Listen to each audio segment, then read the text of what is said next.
Bago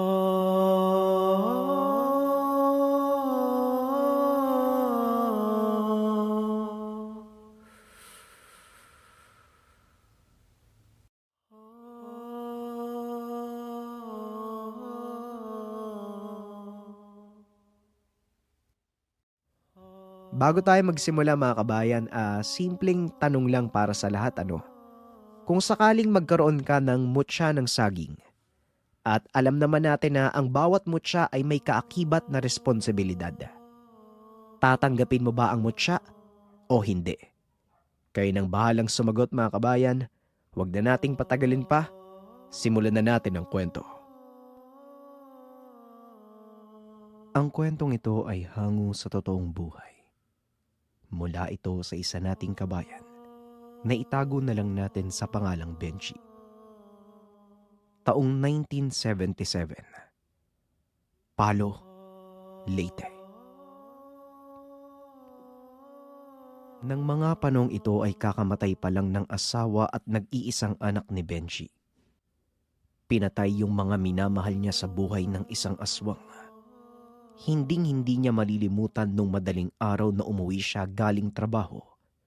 Saksing buhay siya nang makitang merong isang lalaking nanlilisik ang mga mata. Duguan ang bunganga na lumundag sa bintana palabas ng kanilang tahanan. Nung makapasok siya ay dito niya nakita ang kanyang mag-ina na parehong wala ng buhay. Laslas ang leeg at wakwak ang dibdib. Halos pagsukluban ng langit at lupa si Benji. Lalo na't sobra siyang nagsisisi sa nangyari. Wala man lang siyang nagawa sa mga oras na kailangan na mag-ina niya ng tulong. Bumaha ng luha at hinagpis ng sandaling iyon si Benji. At magbula ng araw na nalibing ang kanyang mag-ina. Nangako si Benji sa kanyang sarili na sa oras na mag-cruise ang landas nila ng aswang, matitikman nito ang malupit niyang paghihiganti. Isang gabi, walang overtime si Benji sa kanyang trabaho kung kaya't maaga siyang nakauwi. Papasok na siya ng tahanan nang meron siyang namataan na isang nilalang na nakadapa sa dilim. Pulang-pula ang mga mata at mahaba ang tenga. Naalala niya yung sinapit ng kanyang mag-ina. Kung kaya't hindi siya nagpahalatang nakita niya ito. Kaagad siyang pumasok sa loob. Kinuha ang bagong hasang kutsilyo at muling lumabas. Natanaw niya na naroon pa rin ang elemento, kaya naman mabilis niyang binato ang patalim. Asintado pagdating sa ganung bagay si Benji, kaya naman nadaplisan niya ang nilalang sa balikat. Mabilis na lumayo ang aswang, kaya alam niyang nasaktan nito. Kinuha niya ang kutsilyo. Ibinaon sa lupa habang may binabanggit na kung anong orasyon. Ang pamamaraan na ito ay namanan niya sa kanyang manggagamot na lolo. Kapag binaon daw sa lupa yung kutsilyo na nagkasugat na isang aswang, mamamatay ito at hindi na gagaling ang sugat. Hinintay na lang ni Benji ang resulta. Kapag meron siyang kabaryo na namatay ng dahil sa malalang sugat, malalaman niya na kung sino ang aswang. Mabuti na lang ng gabing yun, hanggang dun lang ang naranasan niya. Nagdaan pa ang mga araw. Pagsapit ng araw ng linggo, bumisita ang kanyang kumpareng Senato. O pare, napabisita ka yata. Pasensya ka na pero tatanggi muna ako sa ngayon. Hindi muna ako iinom kasi gusto kong sulitin yung wala akong trabaho para makapagpahinga dito sa bahay. Wika ni Benji. Subalit mabilis na napailing Senato. Hindi yung tungkol sa paglalasing yung pinunta ko dito. Pare, may masamang balita kasi ko. Si Mang Delpino, yung albularyo dito sa lugar natin namatay na eh. Magpapahilot sana ako sa bahay nila kaya nga lang, burol yung nadatnan ko eh. Grabe, marami pa naman siyang natutulungan tao. Lalo na yung mga walang pera upang magpadoktor. Wika ni Nato. Biglang nagulat si Benji at napatanong sa kanyang kaibigan. Ano naman daw yung kinamatay pare? Kaya pala ilang araw ko na siyang hindi nakikita. Siguro nagkasakit si Mang Delpino, no? Wika nito. Sumagot naman si Nato na nagkapigsa daw ito sa balikat. Kumalat ang impeksyon at hindi na gumaling. Kaya't nang marinig ito ni Benji, kinutuban siya. Nagpasama siya kay Nato sa tirahan ng matanda. Nasilayan niya mismo na pinaglalamayan na ang manggagamot. Naroon din ang pamilya nito. Napaka-imposible para kay Benji na si Mang Delpino yung aswang na pumatay sa kanyang mag-ina. Iba kasi ang itsura ng aswang na nakita niyang tumalon sa bintana. Maskulado at bata pa yung elemento. Samantalang si Mang Delfin, bukod sa kuba at uugod-ugod na. Kaya nga lang, yung aswang na namataan niya nung nakaraang gabi, hindi niya nakita ang buong itsura, gawa ng madilim ng panahong iyon. Kaya't sa isip-isip ni Benji, maaaring si Mang Delfino nga yung aswang na natamaan niya ng kutsilyo. Kaya hindi malaman ni Benji kung matutuwa ba siya sa nangyari. Lalo na't hindi naman si Mang Delpino yung pakay niyang patahin kahit aswang pa ito. Dahil sa mga sandaling iyon, nakatatak pa rin sa utak ni Benji yung aswang na pumaslang sa kanyang asawa at anak. Nakita niya na umiiyak ang pamilya ni Mang Delfino. Makikita sa itsura nito na gusto nila ng hustisya para sa namatay. Ngunit hindi naman niya sinasadya na mapaslang ang matanda. Ang buong akala niya, ito yung aswang na gusto niyang tugisin.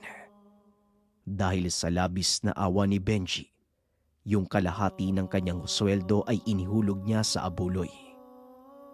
Habang naglalakad sila pauwi, natanong ni Benji si Nato kung may kakilala ba itong pinaghihinala ang aswang.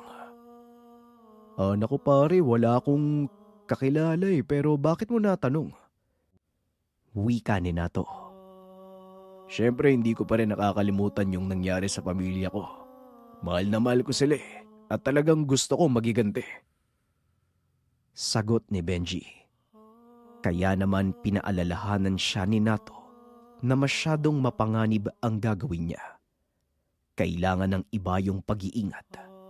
Sumagot naman siya na mag-iingat siya dahil alam niya ang kanyang pinapasok. Lumipas ang 1 linggo. Magfe-fiesta na sa lugar nila, kung kaya't may magaganap na palarong boxing sa makalawang araw. Nakita ni Benji yung poster ng mga taong maglalaban sa pader. Hanggang sa maagaw ang kanyang atensyon nung isa pang poster na nakadikit doon. Paano ba naman kasi? Pamilyar sa kanya yung lalaki. Hindi niya alam kung saan niya ito nakita. Pero nangako siya sa sariling manonood siya ng laban. Sumapit na ang araw ng fiesta. Sa cover court, merong 2 lalaki na naglalaban sa ring. Napakalakas nung isang maskuladong lalaki. Pinaulanan niya ng suntok yung kalaban sa buong katawan, mula ulo hanggang sikmura. Napuruhan ng suntok sa muka yung kalaban ng maskuladong lalaki. Meron pa itong sumunod na laban. Pero kagaya ng nangyari kanina, bagsak rin ito at yung lalaki pa rin na pamilyar sa kanya ang nanalo. Napag-alaman niya ang pangalan ng lalaki nang magsalita ang announcer. Ang pangalan ng boksingero ay Ricardo.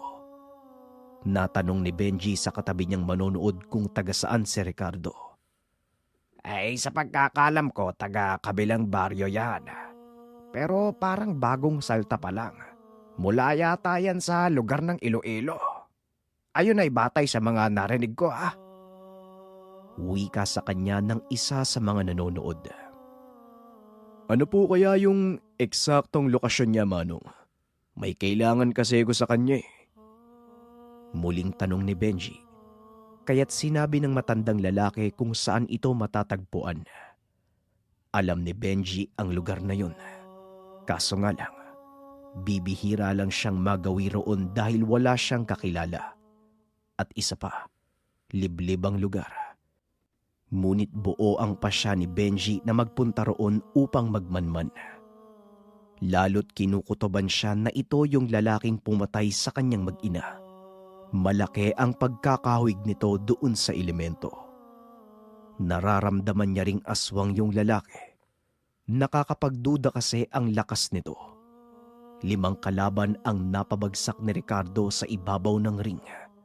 Kung kaya't yung mga tao doon sa lugar ay sobrang napahanga sa kanya.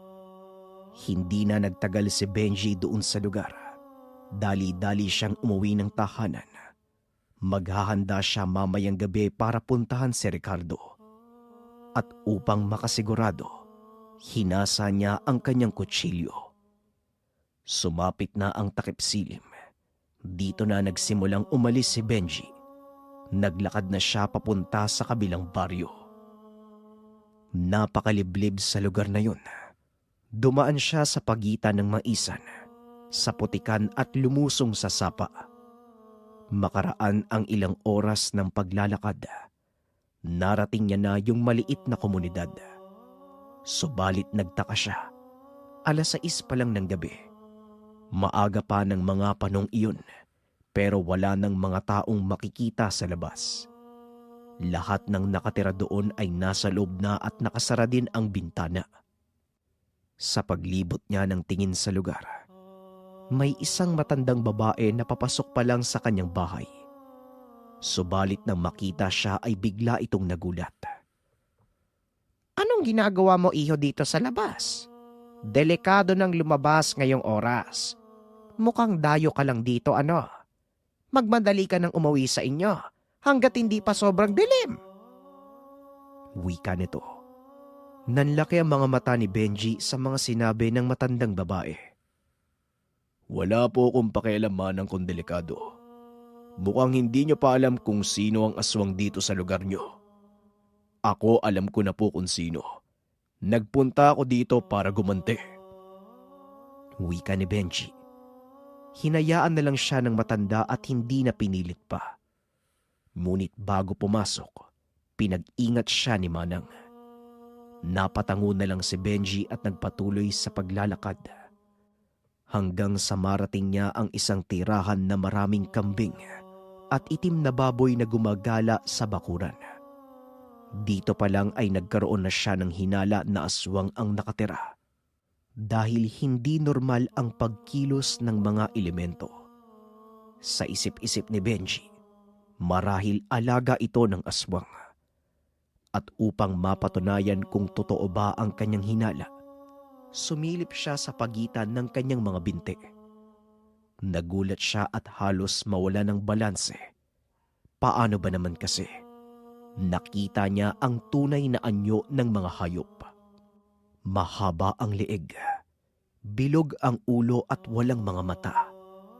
Ang makikita lang sa mukha nito ay butas ng ilong at yung napakalaking bunganga na may matatalas na ngipin at tumutulo pa ang laway.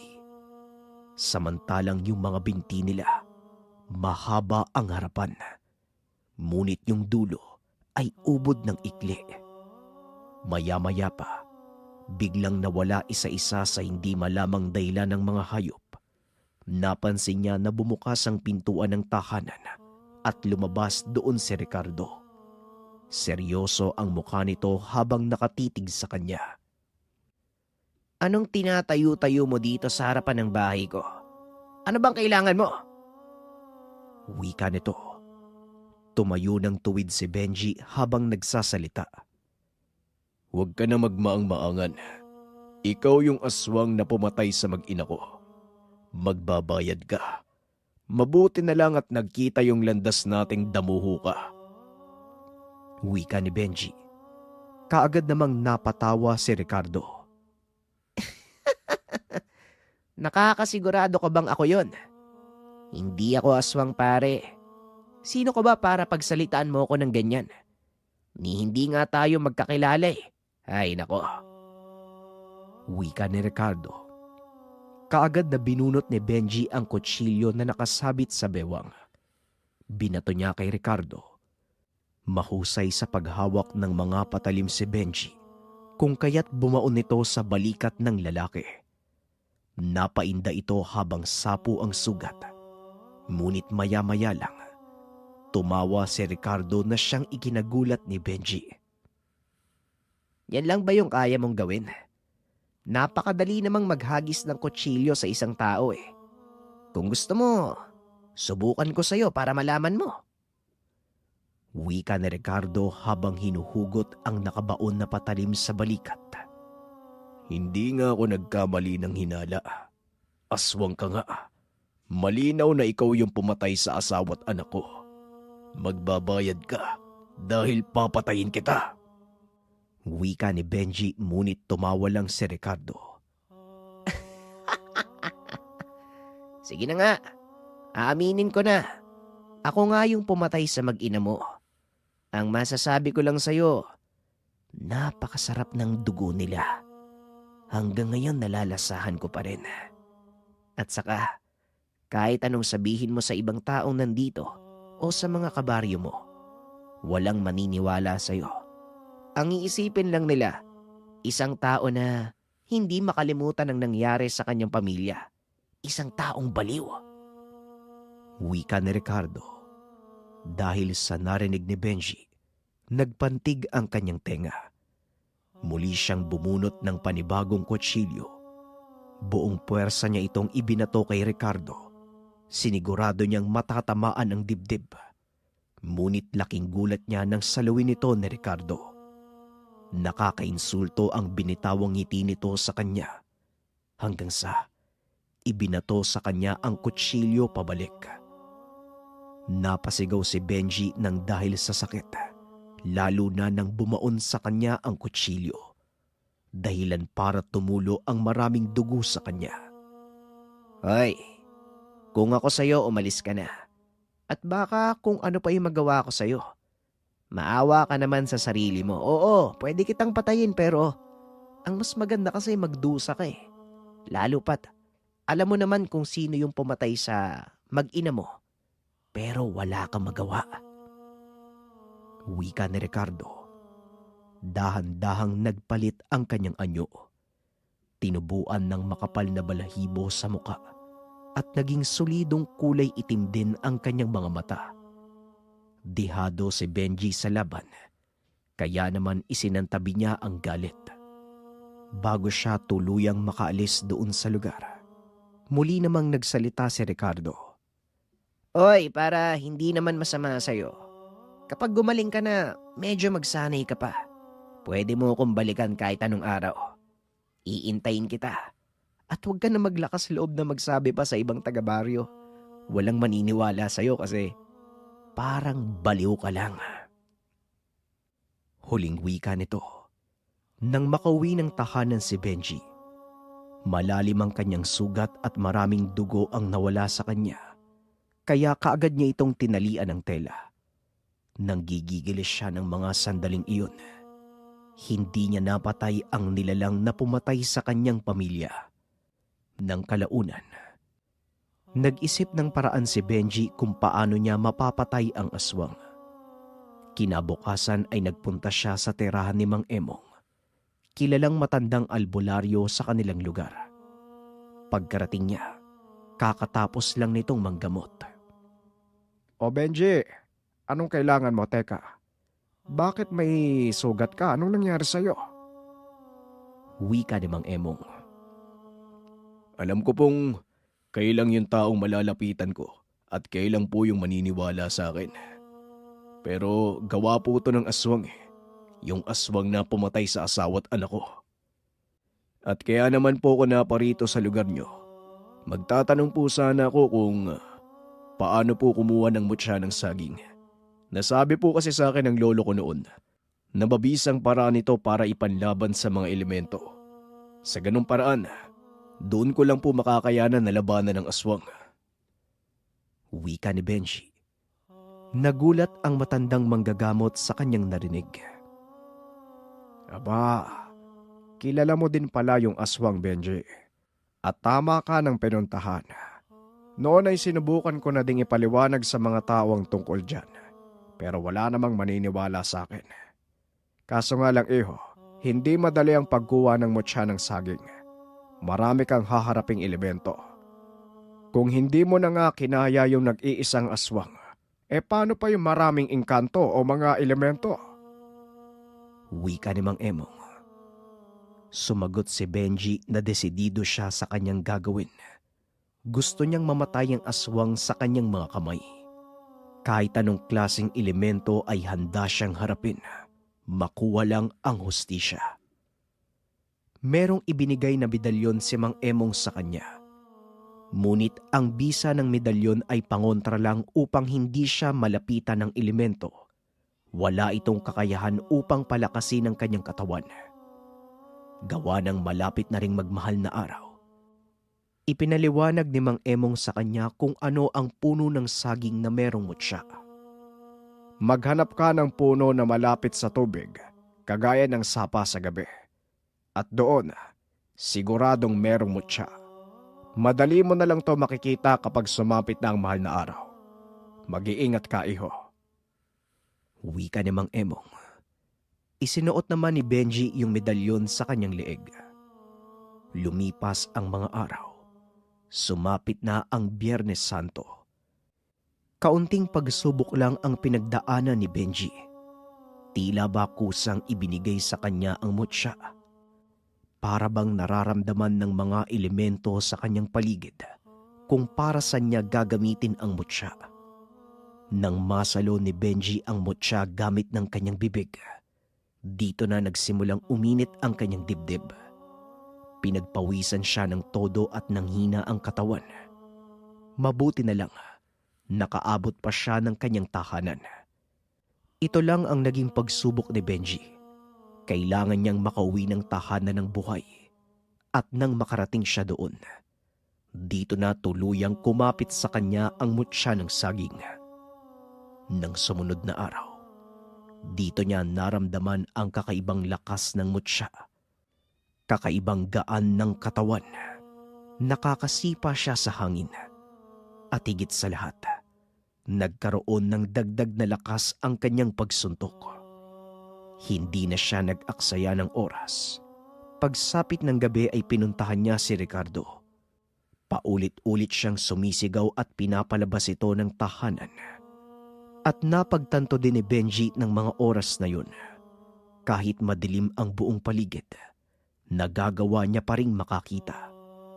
Buo ang paniniwala niya na dahil ito sa mutya. Sa paulit-ulit niyang pagsigaw, nakita niyang bumukas ang bintana at tumingin si Ricardo. Napailing na lang si Ricardo at sinara ang bintana. Ilang sandali lang ay bumukas na ang kanyang pintuan. Hanggang sa nilusob siya ng mga alaga ni Ricardo. Iba't ibang uri ito ng hayop na walang balahibo. Nagliliwanag ang mga mata at matalas ang ngipin. Buong puwersa itong sinipa ni Benji. Meron siyang dalang mga kutsilyo sa kanyang bewang. Walang pagdadalawang isip niya itong ibinaon sa mga nilalang. Kaagad na namamatay ang mga elemento sa oras na mabaon niya ang kutsilyo sa dibdib. Ang buong akala niya ay nasa loob pa ng tahanan si Ricardo. Pero para itong hangin sa bilis, dumaan sa kanyang harapan. Hindi na malaya ni Benji na nakahandusay na pala siya sa lupa dahil sa napakabilis na paglusob ni Ricardo. Hindi akalain ni Benji na ganun pala kalakas si Ricardo. Kahit meron siyang mutyang dala, tinatablan pa rin siya ng lakas ng aswang. Ano bang ginagawa mo dito? Akala mo kasi kapag meron ka ng mutya, lalakas ka na kaagad. Hindi ganun kabilis kumapit ang mga tangan. Ako ang mismong aswang, alam ko yan eh. Ang problema sa inyong mga baguhan, kapag may mutya kayo, akala nyo sobrang lakas nyo na. Masyado kayong naniniwala sa mga sinasabi ng manggagamot. Wika ni Ricardo. Dito na mas lalong napikon si Benji. Kaya nang makabangon siya, pinunasan niya muna ang tumutulong dugo na pumutok sa kanyang kilay at kaagad na gumante ng pagsuntok sa aswang. Lahat ng iyon ay hindi tumama. hanggang sa muli na naman siyang kinalmot ng aswang. Kamuntikan na naman siyang matumba dahil sa lakas ng pagtama. Galit na si Benji at buong puwersa siyang bumitaw ng pagsuntok sa hindi malamang direksyon. At sa awa ng ama, tumama ang isang suntok sa mukha ni Ricardo, kaya't nahilo ito at napaluhod sa lupa. Tatadyakan pa sana ni Benji sa muka, ngunit mabilis na nahawakan ni Ricardo ang kanyang paa, dahilan para mawalan siya ng balanse at tumumba sa lupa. Pinaibabawan siya ni Ricardo at paulit-ulit na kinalmot. Subalit gumaganti din siya ng pag-atake. Nagpagulong-gulong sila sa lupa at nagpalitan ng lakas. Mahina kang nilalang, Benji. Kagaya ka lang din ng asawa't anak mo. Magdasal ka na para sa kaligtasan mo dahil papatayin na kita. Wika ni Ricardo sabay kalmot. Duguan na ang mukha ni Benji, ngunit hindi pa rin siya sumuko. Unti-unti nang ibinubuka ng elemento ang kanyang bibig. Handa na siyang sakmalin si Benji. Kitang-kita niya ang matatalas na ngipin ng aswang. Nung saktong sasakmalin na siya ni Ricardo, buong puwersa niya itong itinulak at sinikmuraan. Namaluktot ang nilalang at bumitaw sa pagkakasakal sa kanya. Nang hina ito sa solidong suntok na tumama. Hanggang sa muling bumunot ng kutsilyo si Benji, buong puwersa niya itong isinaksak sa dibdib ni Ricardo ng paulit-ulit. Hindi niya ito tinigilan hanggat hindi bumabaka ng dugo. Nang kalaunan, namatay din ang nilalang nawakwak ang dibdib. Matapos ng kanilang laban, kagaya ng bilin ng manggagamot sa kanya, sunugin ang bangkay ng aswang maging ng kanyang tahanan. Kaagad na lumayo sa lugar si Ricardo matapos ng kaganapan. Dito siya nagsimula ng panibagong buhay habang tahimik na pinag-aaralan ang iba pang kakayahan ng mutya. Naging natural na para kay Benji ang tumugis ng mga aswang. Ginagawa niya ito upang wala ng taong maulila at mawala ng pamilya kagaya ng pinagdaanan niya. Nang mga sandaling iyon, kahit papaano ay gumaan ang pakiramdam ni Benji. At sa bawat aswang na napapatay niya, tila ba mas lalong gumagaan ang kanyang pakiramdam at nabibigyan niya ng hustisya ang pagkamatay ng kanyang mag-ina.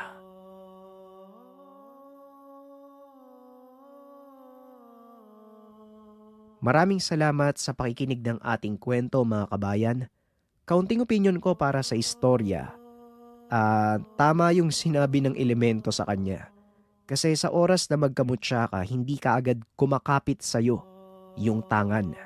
Maliban na lang kung talagang ibinigay sa'yo ng kalikasan yung gamit na yon.